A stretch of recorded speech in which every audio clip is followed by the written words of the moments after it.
Student, good morning. Today's topic is elevation in boiling point. Last topic हम लोगों ने study किया था relative lowering in vapour pressure, first qualitative property, second property start करते हैं elevation in boiling point. इस topic को शुरू करने से पहले हम क्लियर करते हैं बॉइलिंग पॉइंट क्या होता है। बॉइलिंग पॉइंट एक ऐसा टेम्परेचर होता है किसी लिक्विड का जिस टेम्परेचर पर उस लिक्विड का वेपर प्रेशर एटमॉस्फेरिक प्रेशर यानी 1 atm के इक्वल होता है। जैसे कि डेफिनेशन बोर्ड में लिखा हुआ है, it is that temperature of liquid at which the vapour pressure of liquid is equal to the atmospheric pressure.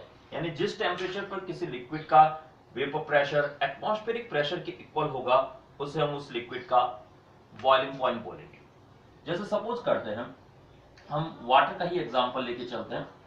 We know that कि वाटर का बॉइलिंग पॉइंट 100 डिग्री सेल्सियस होता है, यानी कि 100 डिग्री सेल्सियस पर वाटर का वेपर प्रेशर 1 atm होगा। हम लोग कॉलिगेटिव प्रॉपर्टी स्टडी कर रहे हैं, ऐसे सॉल्यूशंस के बारे में स्टडी कर रहे हैं जिसमें हम नॉन वोलेटाइल सॉल्यूट को लेते हैं। और हम लोग को लास्ट टॉपिक में क्लियर हो चुका है non volatile solute vapour pressure को डिक्रीज करता है।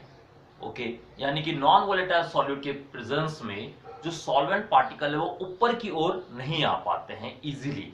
तो नॉन वोलेटाइल सॉल्यूट को अगर मैं इसके अंदर डालकर एक सॉल्यूशन बनाऊं, जैसे यूरिया हमने सपोज मिला दिया, तो ऐसे कंडीशन पे हम ऑब्जर्व करेंगे इसी टेम्परेचर पर, यानी कि अगर हम सपोज 100 डिग्री सेल्सियस से लेके चलते हैं तो अब हमारा वेपर प्रेशर 1 atm से कम होगा, यानी लेस देन 1 atm, वो कुछ भी हो। पहले हमने देखा जब प्योर वाटर था हमारे पास, उस समय 100 डिग्री सेल्सियस पर हमारा वेपर प्रेशर 1 atm था, इसका मतलब एटमॉस्फेरिक प्रेशर के इक्वल था। तो अब हम 100 डिग्री को वाटर का बॉइलिंग पॉइंट बोल सकते हैं। बट अगर हम सॉल्यूशन की जब बात कर रहे हैं, जब नॉन वोलेटाइल सॉल्यूट हमने उसके अंदर मिलाया है, उस कंडीशन पे 100 डिग्री सेल्सियस पे हमने ऑब्जर्व किया वेपर प्रेशर 1 atm से कम हो गया। इसका मतलब अब हम इस 100 को सॉल्यूशन का बॉइलिंग पॉइंट नहीं बोल सकते। हमें इस वेपर प्रेशर को जो कि 1 atm से कम हो गया था, इसको दोबारा से इंक्रीज करके 1 atm तक लाना पड़ेगा, तभी उस सॉल्यूशन का बॉइलिंग पॉइंट हम ऑब्जर्व कर पाएंगे, कैलकुलेट डिटरमाइन कर पाएंगे। तो ऑब्वियसली इसके लिए हम क्या करेंगे, हमारे पास एक ही तरीका है, टेम्परेचर को बढ़ाओ, टेम्परेचर इंक्रीज करोगे तो ऑब्वियसली वेपर प्रेशर इंक्रीज होगा। तो इसका मतलब हमें अगर सॉल्यूशन का बॉइलिंग पॉइंट कैलकुलेट करना है, टेम्परेचर बढ़ाना पड़ेगा जिससे कि उसका वेपर प्रेशर फिर से 1 atm हो जाए। सपोज वो 105 डिग्री सेल्सियस पर हमने ऑब्जर्व किया कि 1 atm हो गया। इसका मतलब अब आप इस सॉल्यूशन को और स्टडी करोगे कि टीबी यानी कि इस टीबी यानी 105 डिग्री सेल्सियस पे वो सॉल्यूशन बॉईल हो रहा है। इसका मतलब पहले के कंपैरिजन में अब 5 डिग्री सेल्सियस ज्यादा टेम्परेचर पे वो सॉल्यूशन बॉईल हो रहा है। पहले वो इस टेम्परेचर पे 100 डिग्री सेल्सियस टेम्परेचर पे बॉईल हो रहा था, टी नॉट बी टेम्परेचर पे, अब वो टीबी टेम्परेचर यानी 105 पे बॉईल हो रहा है। इसका मतलब हमारा जो बॉइलिंग पॉइंट है वो इंक्रीज हुआ है। कितना इंक्रीज हुआ है अगर हमें कैलकुलेट करना है तो हम इनका डिफरेंस निकालेंगे, 105 माइनस 5 डिग्री, इसका मतलब हमारा हो गया 5 डिग्री, हमारा आंसर आ गया। तो 105 में से हमने 100 माइनस किया, 5 डिग्री का एलिवेशन। एलिवेशन का मतलब बढ़ना, इंक्रीज होना, जिसको हिंदी में उन्नयन कह देते हैं। क्वथनांक का उन्नयन हो रहा है, एलिवेशन इन बॉइलिंग पॉइंट हम लोगों ने ऑब्जर्व किया। तो अब इतना क्लियर हो गया होगा कि एलिवेशन इन बॉइलिंग पॉइंट को कैलकुलेट करने के लिए हम लोग क्या करते हैं, डेल्टा टीबी को निकालने के लिए हमने टीबी में से टी नॉट बी को सब्ट्रैक्ट किया यानी माइनस किया। इस टॉपिक को थोड़ा और समझते हैं, ग्राफिकली क्लियर करते हैं टॉपिक को। अगर हम ग्राफ बनाते हैं टेम्परेचर वर्सेस वेपर प्रेशर के बीच में, सपोज करते हैं ये जो पॉइंट हमने इंडिकेट किया हुआ है जिसको मैंने P1 लिख दिया, ये एटमॉस्फेरिक प्रेशर को रिप्रेजेंट कर रहा है। एक प्योर सॉल्वेंट के लिए अगर आप ग्राफ बनाते हो तो वो कुछ इस तरीके से आएगा।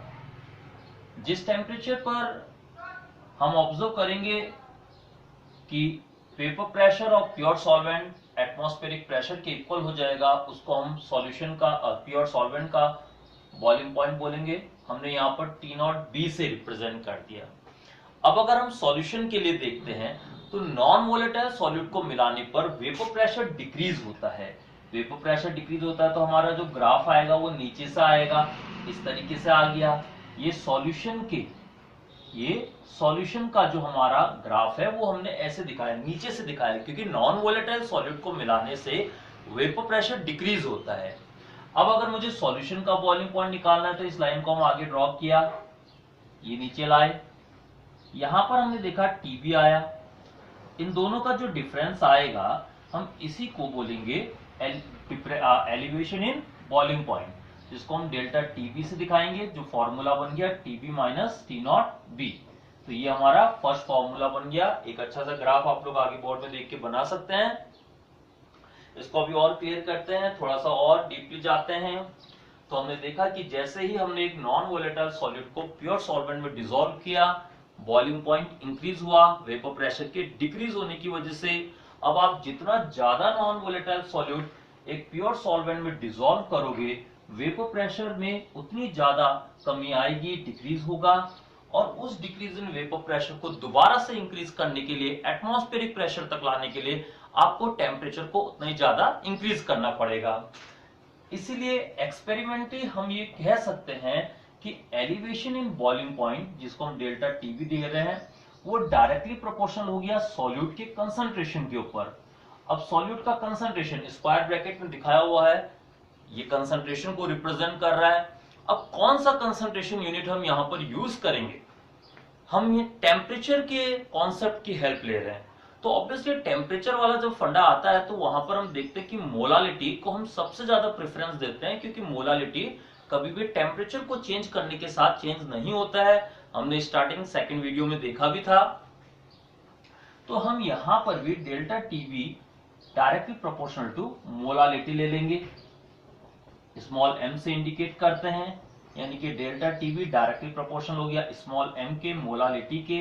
हम ऐसे लिख सकते हैं number of moles of solute. कौन सा सॉल्यूट? Non volatile solute. तो number of moles of solute, अभी हम सॉल्यूट लिख दे रहे हैं, अपॉन में आपको पता है mass of solvent in KG आता है।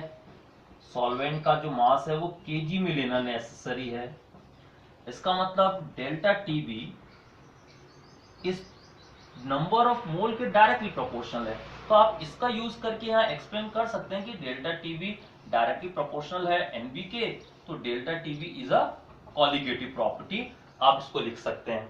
अभी हम इसी को देखें तो प्रोपोर्शनलिटी के साइन को हटाने के लिए हमने इक्वल यूज किया, केबी लगा दिया। केबी यहाँ पर क्या है? केबी ऑब्वियसली एक कांस्टेंट है, प्रोपोर्शनलिटी के साइन को हटाने के लिए हम कांस्टेंट यूज करते हैं। तो delta TB equals to KBM एक हमारा फॉर्मूला बन गया। इस केबी को हम यहां लिख देते हैं, केबी एक कांस्टेंट है जिसको हम बोलेंगे मोलल एलिवेशन कांस्टेंट। एलिवेशन हो रहा है, यहां पर बॉइलिंग पॉइंट बढ़ रहा है, उन्नयन हो रहा है, इंक्रीज हो रहा है, डिक्रीज नहीं हो रहा, इंक्रीज हो रहा है, इसलिए हमने एलिवेशन वर्ड यूज किया। मोलल उन्नयन स्थिरांक हिंदी में बोलते हैं, इंग्लिश में हमने बोल दिया मोलल एलिवेशन कांस्टेंट। इसके लिए एक और वर्ड हम लोग यहाँ यूज करते हैं, एब्यूलियोस्कोपिक कांस्टेंट, एब्यूलियोस्कोपिक स्थिरांक एक शब्द हम लोग यहाँ यूज करते हैं। अब अगर आपसे कोई पूछता है केबी का यूनिट बताओ, यूनिट ऑफ केबी, हमें ये पता होना चाहिए केबी की जो वैल्यू है वो हर सॉल्वेंट के लिए अलग अलग होती है, कांस्टेंट होती है, न्यूमेरिकल में आपको प्रोवाइड की जाएगी। तो यूनिट ऑफ केबी क्या बन जाएगा, हमें पता है डेल्टा टीबी का यूनिट के में केल्विन में हमने लिख दिया, और मोलालिटी का था number of moles upon mass of solvent है तो मोल पर केजी, ये केजी वाला फैक्टर ऊपर लाते हैं तो केल्विन केजी पर मोल इसका यूनिट बन गया, केल्विन केजी पर मोल। अब कई बार पेपरों में डिफाइन केबी करके भी एक बार क्वेश्चन पूछे हुए हैं, तो देखते हैं, देखो डिफाइन केबी अगर आ जाए कभी, यानी केबी को डिफाइन करो, तो आप क्या लिखोगे? केबी को डिफाइन कैसे किया जाता है देख लेते हैं। यहां पर अगर हम m की वैल्यू को 1 ले लेते हैं तो हम देखते हैं कि देखो डेल्टा टीबी की वैल्यू केबी के बराबर आ गई, डेल्टा टीबी और केबी इक्वल आ गया। अगर हम मोलालिटी की वैल्यू को 1 ले लेते हैं तो इसी के बेसिस पर आप इसकी डेफिनेशन को एक्सप्लेन करोगे, क्या बोलोगे? केबी यानी एब्यूलियोस्कोपिक कांस्टेंट या molal elevation constant is defined as the elevation in boiling point of that solution whose molality is 1, यानी उस विलयन का, उस सॉल्यूशन का क्वथनांक का उन्नयन जिसका मोललता एक होता है, इकाई होता है, यूनिटी होता है। तो डेल्टा टीबी के बेसिस पर केबी को डिफाइन करोगे। तो ये हो गया, आगे बोर्ड में लिख सकते हैं, सारा टर्म आपको क्लियरली लिखा हुआ है। पेपर में कभी आए कॉलिगेटिव प्रॉपर्टी है तो इस तरीके से एक्सप्लेन भी करना पड़ता है और जनरली पेपर में पूछा भी जाता है, बहुत इंपॉर्टेंट बोर्ड एग्जाम का क्वेश्चन भी है। तो होप तो इतना क्लियर हो गया होगा। तो एक समरी के बेसिस पे देखे तो क्या फॉर्मूले बन गए, डेल्टा टीबी का पहला फॉर्मूला आया था TB minus T naught B. फिर सेकंड फॉर्मूला हमने देख लिया delta TB equals to KVM, और इस फॉर्मूले की हेल्प से ही हम थर्ड फॉर्मूला भी बता सकते हैं कि क्या कभी कभी फॉर्मूला पूछा जाता है कि कॉलिगेटिव जो प्रॉपर्टी है ये वाला डेल्टा टीबी, इसकी हेल्प से सॉल्यूट का मॉलिक्यूलर मास कैसे निकालोगे।